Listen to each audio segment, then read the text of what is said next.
So we're just packing up Harry. We're going tomorrow morning. Next stop is Go Outdoors. In my mirror I catch sight of the new VWID Buzz. There's a fort up here, I think it's up on the top of the hill over there, I think. Jane's having green stuff. Not for me. Bending down, it's done my knees in, it's done me back in a bit. But unfortunately it was going that fast, it burst into flames. I'm going to do it on the electric. I think this is how those in vans can help their case by visibly showing care of the environment to locals. So we're just packing up Harry. We're going tomorrow morning. We're giving Harry a bit of a clean, to be honest, because he hasn't had a clean since we come back from Ireland properly. So I've put some back to black on the front cab area. That's come up really well. Done a few little jobs, maintenance jobs. And also you tend to, you know, when we went on the winter trip, you have different things. Those things tend to be heavy and bulkier. So they've come out of the van and we're putting the summer stuff in. So, you know, things like midge netting and screens. So yeah, the back to black came up quite well there, because this was filthy from mud and all sorts. So we give it a good wash out, and then I just applied back to back on there. And it's made it a bit neater anyway. Still got to decide if I want to do the scratches and bumps that we had the incident in Ireland, which you will see in a forthcoming trip. Some deep gouges there.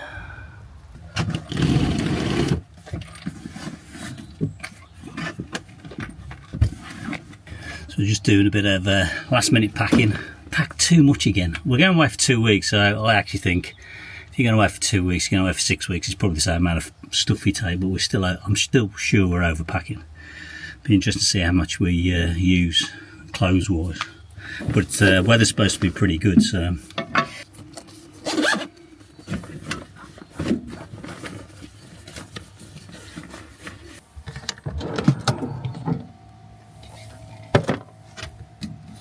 Harry's only got a small fridge, but we've learned not to overfill it and buy as we travel along.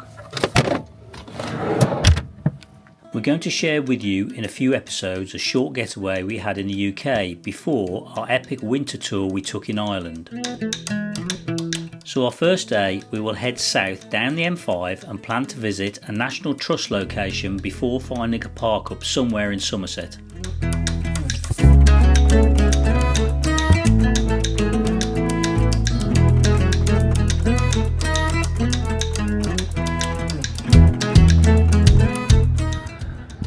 A quick drop into Sainsbury's. Unfortunately my phone's finally getting to a position where I can't use it. The screen's being cracked at the top right and I now can't actually really touch the upper right hand, which is a bit of a problem when you're selecting stuff from up there. So I've had to renege and buy a new phone. Next stop is Go Outdoors.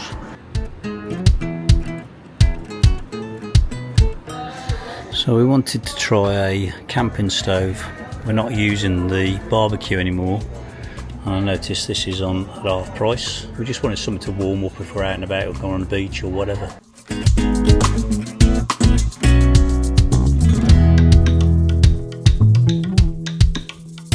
In my mirror I catch sight of the new VWID Buzz.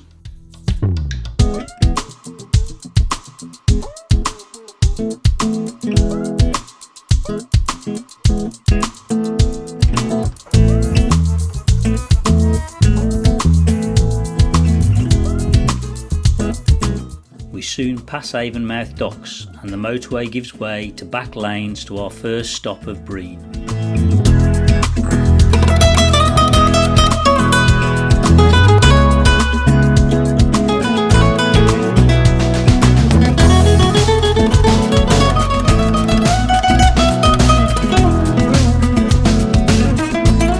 As ever, we pass the entrance to the car park.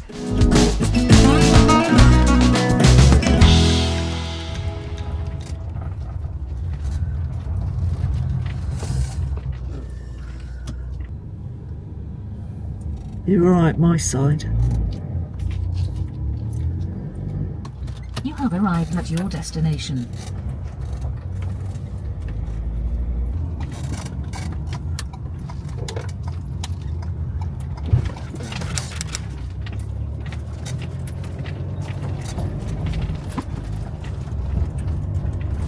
as well have a view.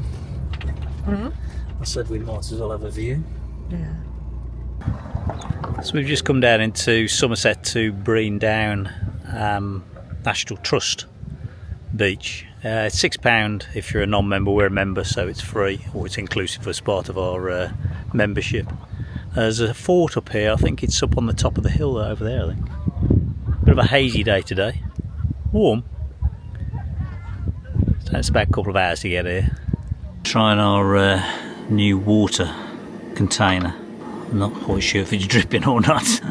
We've tried them before, we've had containers before, and we've got rid of a few. This one's 5 litres, which is a better size, I'll be honest with you.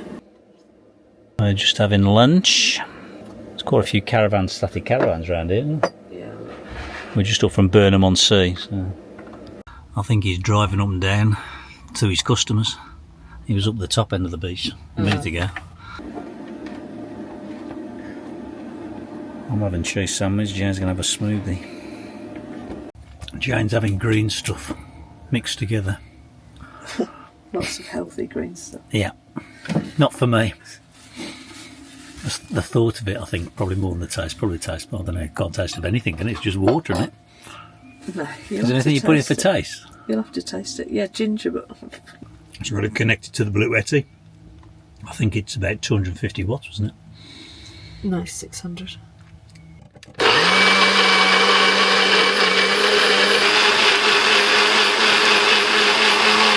Now, for some reason, unfortunately, the audio failed on this clip, but I think that his face says it all.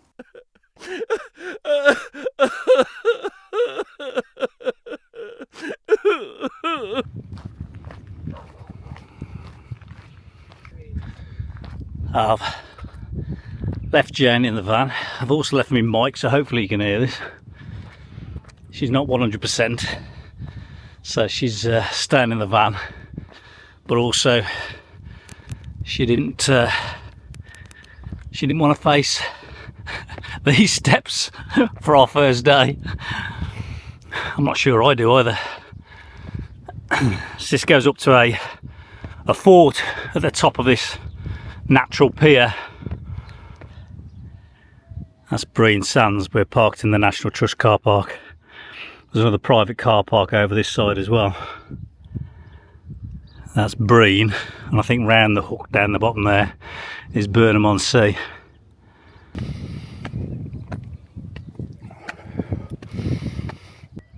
So Western Supermare's around that way.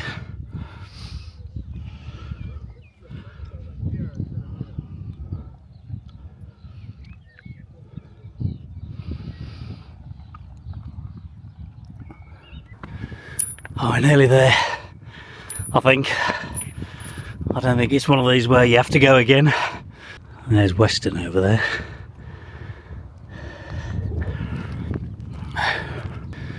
A concrete structure or something. Perhaps it was a World War II pillbox or something.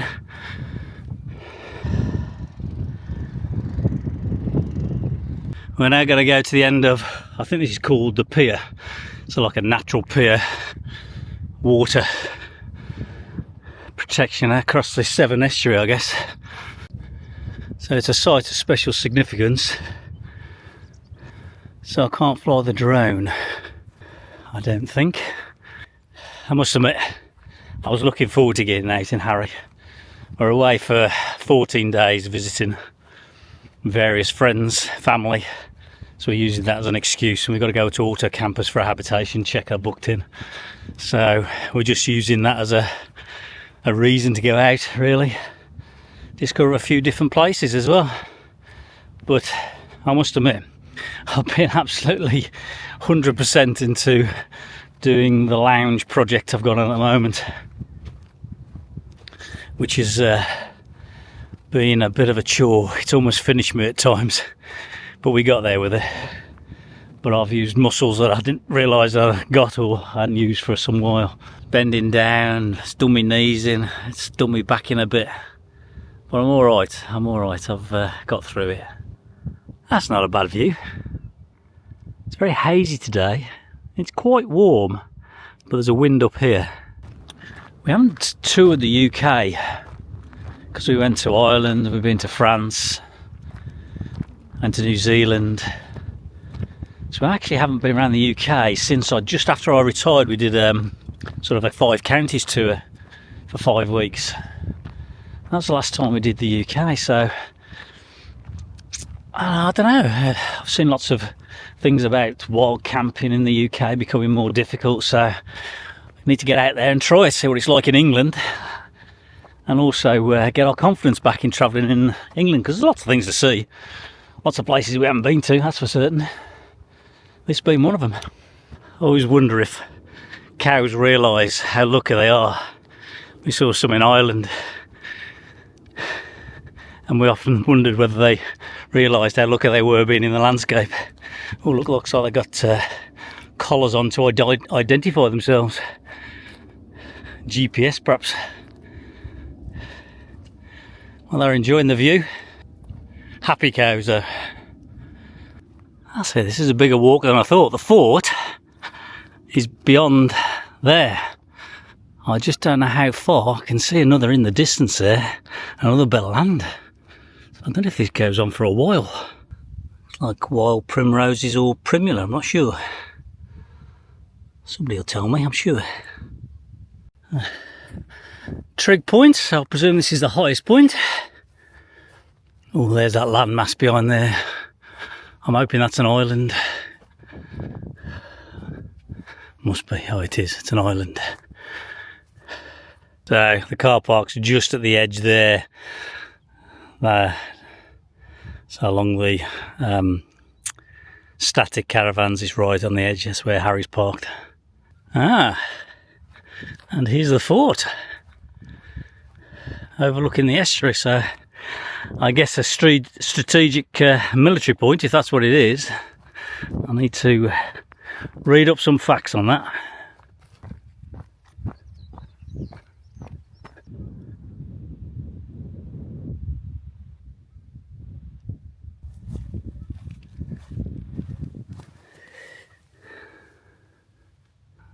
I wonder if this is a lookout or whether it had a gun.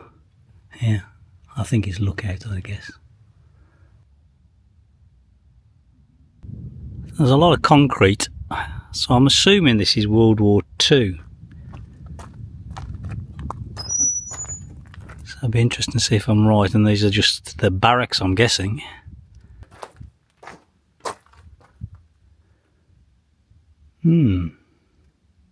That's a narrow slit. So if it was for defence, then that's not World War II. That's older. Yeah, this looks more modern.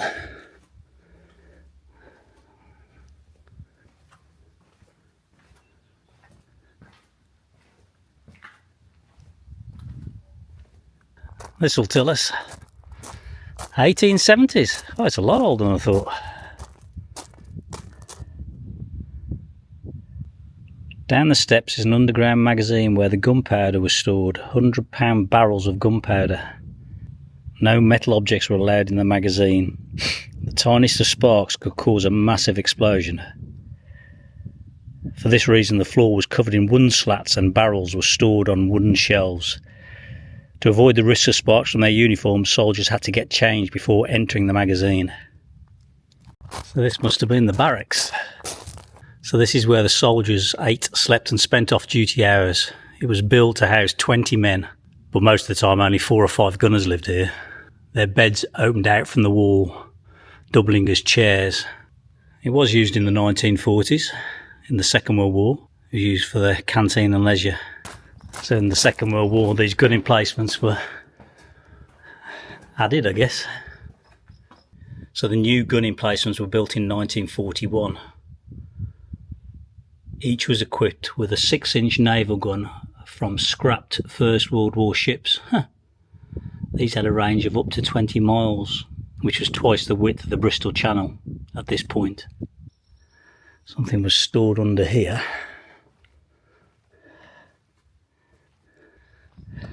I didn't realise this was up here. Never been in this area before. Always driven past it on the M5 going south somewhere, to Cornwall or Devon. So Jan would have loved this. She loves history like this and discovery. Searchlight was here by the looks of it in the Second World War.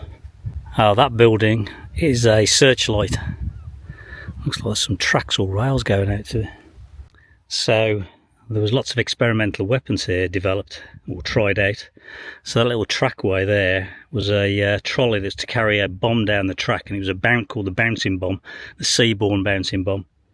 It was, obviously there's a bomb on it, and I guess when it abruptly stops, it bounces in the air.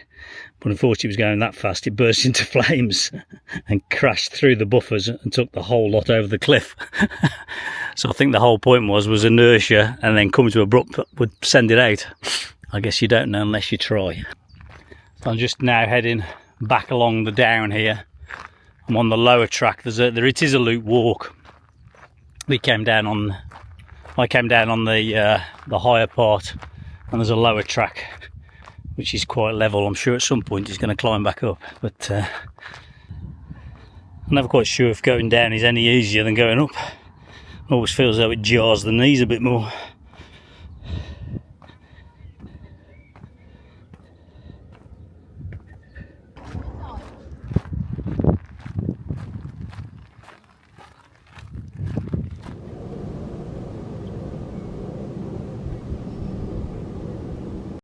Well, I can see the ice cream man is back in his original spot. Well, we're now off to find our park up and to have some tea. Yeah.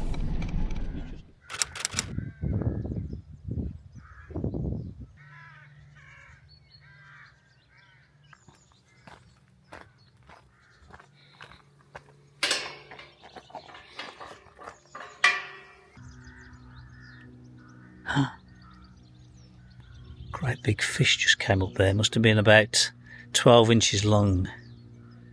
Evidence of cattle. If I had spelly vision, you'd know there was cattle. Looks like they come down here and have a good old scratch in the trees by the looks of it. King Sedgemoor Drain is an artificial drainage channel which diverts the River Carey along the southern flank of the Polden Hills to discharge into the River Parrett at Dunball near Bridgewater. The channel is used to help drain the peat moors of King's Sedgemoor.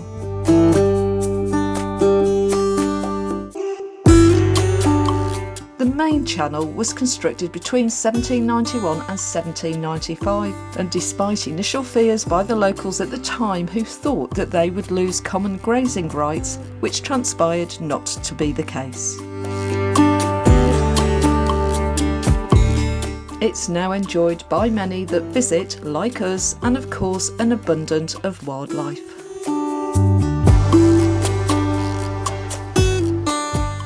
So unfortunately my iPhone's been dropped many times on the Irish trip, and finally the screen, which is all smashed at the back, is starting to creep in the upper right there. You can see the shadow where the cross is, and there are some menu picks that I'm struggling to now pick. So reluctantly I've had to buy another phone. I was thinking of going for a Google Pixel, but then I was looking at how to transfer, because I'll do a lot of data transfers from Jane's phone when we're on trips, and she's got an iPhone, so I couldn't see an easy way that's equivalent to AirDrop between an iPhone and a Google Pixel anyway. So I've gone for an iPhone 13, so it's not top of the pops. I don't use it for all the camera work. It's mainly used as a phone and a social media device more than anything else. So it doesn't need to be too heavy, and I wasn't prepared to pay the high figure that now iPhones command. So I bought a couple of generations old one. Got a blue one.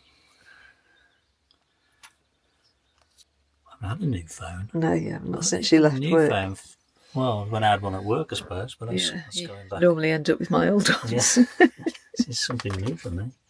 So I'm doing pasta tonight. I'm going to do it on the electric. I'm going to try and see if we can use the Bluetti for cooking on all of this trip, because we're moving around quite a bit, so we should be able to recharge a bit. It's amazing. It's only been probably 6 weeks, 7 weeks since we came back from Ireland, and you just get out of sorts with the van. We're at 6s and 7s. We forgot to put stuff in.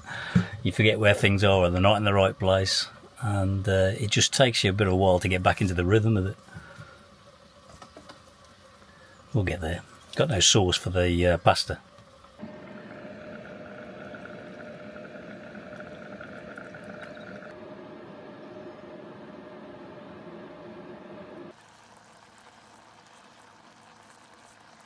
So that was a bit of an improvised meal. I used tomato sauce in the end, but it's alright, isn't it?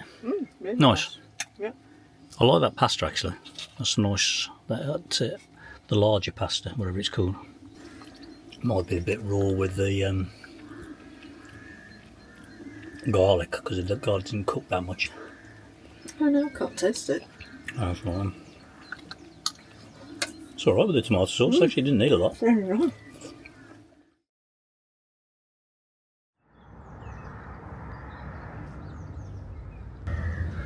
Cows there this morning, all sheltering.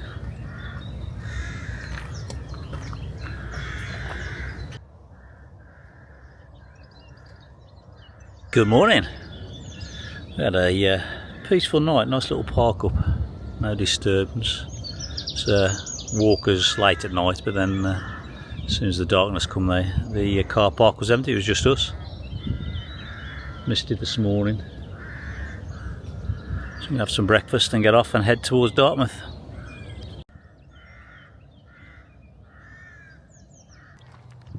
It's not too far from the M5, so we're within 10 minutes of the M5. Jump back on the M5 and carry on south. We're only about 2 hours away from Dartmouth. Got to do a few things, got to do a bit of shopping and that. Then we're going to have to leave Harry parked up in Kingswear. Leave him alone for 3 days. I'll have separation anxiety, I think.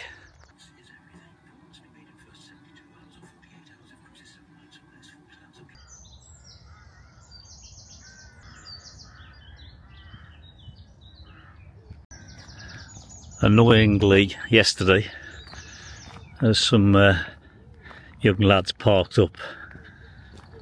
It looks like just before they left, threw themselves a can of pop out or whatever it is. I think this is how those in vans can help their case, by visibly showing care of the environment to locals. If you like what we do, please hit that subscribe, and the best way to support us is if you share our channel with your friends.